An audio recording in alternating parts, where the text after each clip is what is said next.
Hi guys, welcome back to our YouTube channel. My name's Karen Hancox from Turkana.co.uk, and before we start I'd just like to say a massive thank you to everybody who liked and subscribed to our first video.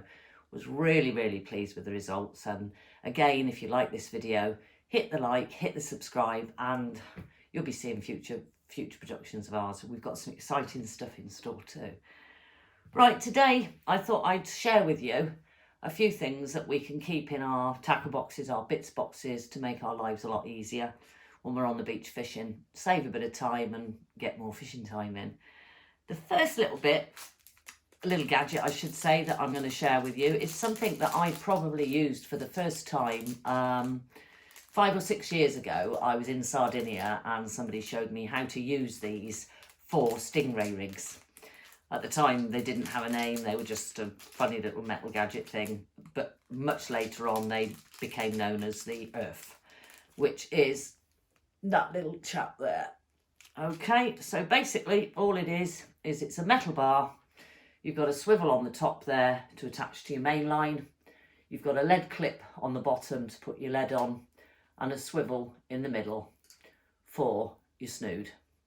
So simple little rig, just a metal bar, and as long as you've got hooks on the beach with you and a little bit of snood line, if you decide to fish below the lead for your rays or maybe a flounder, then cracking little bit of kit to keep in your box.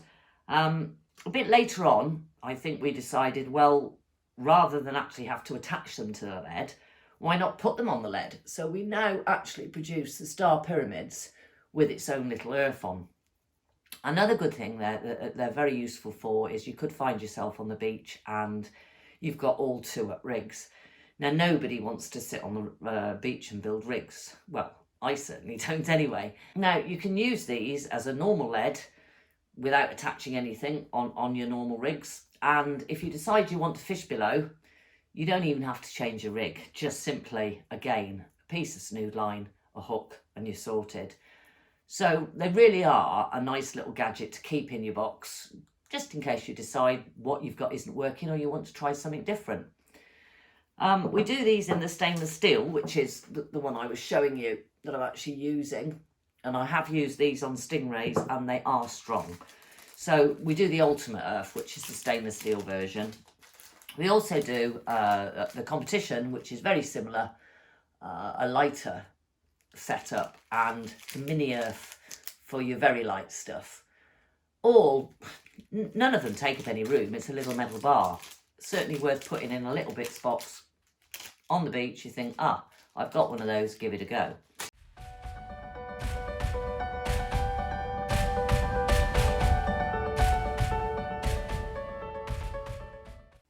Right, another nice little gadget that I always use now is the little spring-loaded rod clip for the top of the sand spikes. Now, I think we've all been caught out where we've had the rod in the sand spike, get a good bite, and the rod butt flies up, grab for the rod. With these little gadgets, you can simply close them over the top of your sand spike. The rod's sat in there, and if you get a decent bite, it's not going to pull the rod up. But when you come to pick your rod up, then you literally, and out it comes. So it is a nice little addition. It is something that I tend to use an awful lot now, especially if you wander off to the person next to you and you're having a chat and you're 50 yards away from your rod and your rod butt flies up. Panic stations. With that, not quite such a panic station. And on the side of these, we do these tops separately actually, but we do supply them with sand spikes if they're ordered like that. You're going down to a low water mark. You don't want to take loads of gear. You've got your rod, you've got a sand spike and a bucket. Somewhere to put your baited rigs while you're actually out moving at the low water marks. You don't want huge bait stations or long combs for lots of rigs when you're using the flappers and the finer stuff. You literally want to put a couple of pulleys on there. So nice little addition.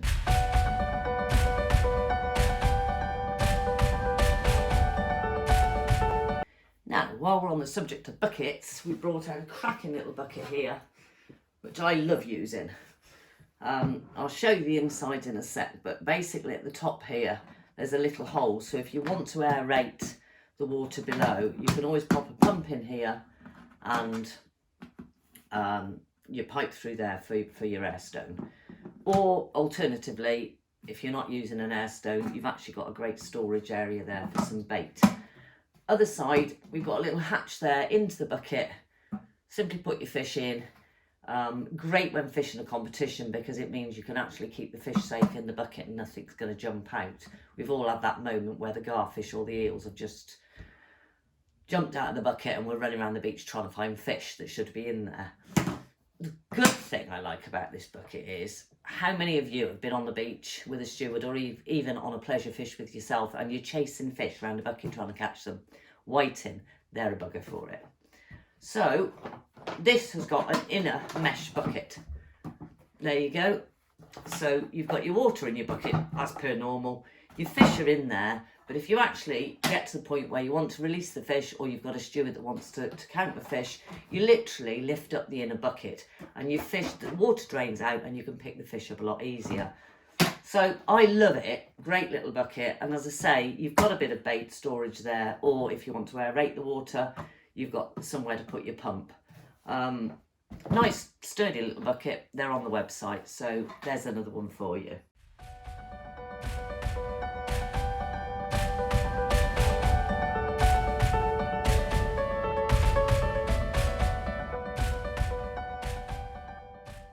Now here's one that I probably haven't advertised a great deal, but it's actually a lovely little thing that you can stick in your tackle boxes. Great for spare rods. Great also on sandy beaches. You've got a little aluminium rod here that's threaded. If I can unscrew it, they're rod cups, and that goes back into there and into the sand, obviously. I mean, they don't want explaining, but they are probably a smaller item.